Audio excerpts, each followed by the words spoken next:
최근에 유튜브 영상 하나를 보았습니다. 피아노 전공생을 몇 명을 추려서 수능 일주일 정도 앞두고 음대 교수님께 입시 평가를 받는 영상이었습니다. 교수님들은 이 입시생들의 연주를 듣고 평가를 해주는 그러한 영상이었습니다. 시험 방식은 블라인드 테스트라고 하는데 앞에 커튼을 딱 쳐두고요. 연주자는 보이지 않도록 하고 오직 피아노 연주 소리만 듣고 교수님들은 학생들을 평가하는 겁니다. 교수님들은 누가 연주하는지 알지는 못한 채 피아노 연주를 잘 듣고 그만 듣고 싶으면 종을 땡 하고 치면 학생들은 연주를 마치고 이제 평가를 하는 그러한 영상이었습니다. 이 영상에는 하나의 술수가 있었습니다. 그 수가 무엇인가 하면 세계적인 탑 클래스 피아니스트 스미노 하야토라는 일본의 피아니스트가 한국 입시생들 중에 한 명으로 위장을 해서 거기에 평가를 받으러 온 것입니다. 누군가의 평가를 받기 위해서는 긴장이 될 수밖에 없겠죠. 세계적인 피아니스트도 그 긴장을 계속해서 했습니다. 이 엄숙하고도 진지한 분위기 속에서 첫 번째 입시생이 피아노 연주를 했습니다. 교수님은 한 10초 정도 듣더니 종을 땡 하고 쳤습니다. 연주를 마치고 교수님이 평가하기를 연주가 너무 빠르게 느껴졌어요. 너무 그렇게까지 빨리 안 쳐도 조금 더 표현할 수 있는 템포였으면 더 좋았겠습니다. 라고 평가를 했습니다. 이어서 두 번째 학생이 연주를 했습니다. 앞에 학생이 너무 빨랐다라는 평가를 들었죠. 그래서 눈치껏 연습한 것보다 살짝 느리게 연주를 했습니다. 이 학생도 한 10초 정도 연주를 했을까요? 종을 땡 치고 평가를 합니다. 안정적인 느낌은 너무 좋았어요 라고 칭찬하기도 하고요. 페달을 누를 때 페달을 너무 많이 눌러서 음의 정확한 소리를 내지 못했다. 윗소리가 선명하게 나지 않았다 라는 피드백을 주었습니다. 저는 피아노를 전혀 칠 줄을 모르는데요. 이 두 사람만 보더라도 정말 멋진 피아니스트다 라는 생각이 들었는데 전문가의 눈은 역시 다른가 봅니다. 이제 세 번째 학생, 세계적인 이 피아니스트 스미노 하야토가 앞선 입시생들과 똑같은 조건에서 똑같은 피아노에 앉아서 준비를 하고 호흡을 가다듬고 피아노 연주를 시작했습니다. 그런데 이 스미노 하야토가 연주를 시작했는데요. 교수님들의 태도가 달라졌습니다. 교수님들이 태도를 고쳐잡고요. 유심히 듣기 시작했습니다. 앞선 입시생들처럼 서둘러 종을 땡 하고 쳐야 되는데 10초가 지나고 20초가 지났는데도 도무지 종을 칠 기미가 보이지 않았습니다. 그저 음악을 경청하고 있습니다. 쉽사리 평가지를 잘 작성하지 못하더니 한 교수님이 어렵게 입을 떼어 평가를 합니다. 연주를 들으면서 자신을 가르쳐준 스승님이 생각났다라고 칭찬을 하기도 하고요. 호흡이라든지 펄스라든지 화성이라든지 해석도 그렇고 나는 완벽하게 이 곡을 알고 연주하고 있다라는 것이 느껴져서 보완점을 딱히 얘기할 점이 없었다라고 극찬을 했습니다. 다른 교수님들도 그의 연주를 평가하기를 연주를 들었을 때 수준이 너무 높았어요. 빠르게 치고 느리게 치고가 중요한 것이 아니라 연주가 너무 좋았어요 라고 역시나 극찬을 했습니다. 당장이라도 대학원에 데려오고 싶은 마음이라는 자막이 영상 중간에 나올 정도로 제자 삼고 싶을 정도로 탐이 날 만큼 피아노 연주를 정말 잘했다라는 특급 칭찬이 분명했습니다. 이렇게 입시의 평가회를 모두 마치고 나서 아직 학생들의 존재를 밝히지 않은 채 교수님들에게 마지막 소감을 요청했습니다. 앞선 두 사람이 연주할 때는 이 학생들이 지금 떨고 있구나, 떨지 말아야지 이런 게 피아노 연주에서 다 느껴졌다고 합니다. 그런데 이 마지막 학생 스미노 하야토가 연주할 때는 뭔가 다르구나, 내가 지금 이 학생의 연주를 평가하는 것이 아니라 귀 기울여서 듣고 있구나라는 생각이 들었다고 말했습니다. 다른 교수님은 학생들의 연주를 듣고 평가를 잘 해야 되는데 마지막 학생, 이 스미노 하야토의 연주가 너무 좋아서 종을 안 쳤으면 좋겠다, 계속 들었으면 좋겠다 라고 감탄하기도 했습니다. 여러분, 제가 설교를 시작하면서 드리는 이 이야기의 핵심을 발견하셨습니까? 여러분, 핵심은요, 평가하는 태도가 잘못되었다는 것을 말씀드리는 것이 아닙니다. 왜냐하면 평가하라고 어렵게 모신 분들이기 때문에 그렇습니다. 제가 말씀드리고 싶은 핵심은요, 이 평가의 자리에 앉아 있지만 감동하고 감탄할 수밖에 없었던 놀라운 태도의 변화를 말씀드리고 싶은 겁니다. 저는 이 영상을 보면서 오늘의 이 정기 발표회와 우리가 드리는 모든 예배가 이러했으면 좋겠다라는 생각을 했습니다.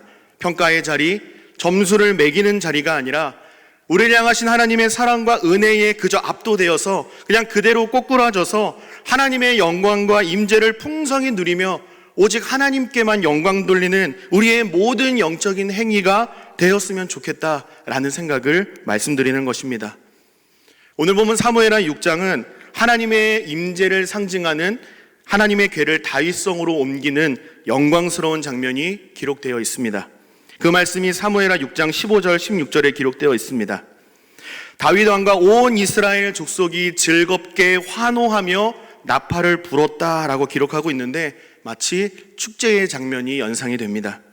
그러나 역사적이고 영광스러운 이 사건을 대하는 이곳에서 상반된 두 인물이 등장을 합니다. 한 사람은 다윗이고요, 또 한 사람은 사울의 딸 미갈입니다. 사무엘하 기자는 다윗 왕을 특별히 클로즈업하면서 묘사하고 있는데 하나님의 궤가 들어오는 이 영광스러운 순간에 덩실덩실 춤을 추는 그 한 사람 다윗 왕을 집중하고 있습니다. 그런데 이와 대조적으로 사울의 딸 미갈은 어떻습니까? 어떻게 한 나라의 왕이나 되는 사람이 채통도 버리고 교양 없이 저렇게 행동할 수가 있어? 저 사람 참 미쳤나 봐 라고 다윗의 행동을 비웃고 경멸합니다. 16절 중간에 보면요, 미갈의 상태를 잘 표현해 주는 그러한 기록이 있는데 미갈이 창으로 내다보다가 라는 표현입니다. 여러분, 미갈은 지금요 어디에서 무엇을 하고 있습니까? 소위 베란다에서 내려다보면서 지금 다윗을 보며 혀를 차고 있는 상황입니다. 이스라엘 전체가 하나님의 영광과 임재를 찬양하며 축제를 드리고 있는데 미갈은 어떻습니까? 역사적인 순간에 함께 동참하지 못하고 그냥 베란다에 서서 우두커니 서서 그들을 평가만 하고 있습니다. 사랑하는 제2가족 여러분, 여기서 우리는 하나님을 어떻게 예배해야 하는지 예배자의 참된 태도를 교훈으로 삼을 수가 있습니다.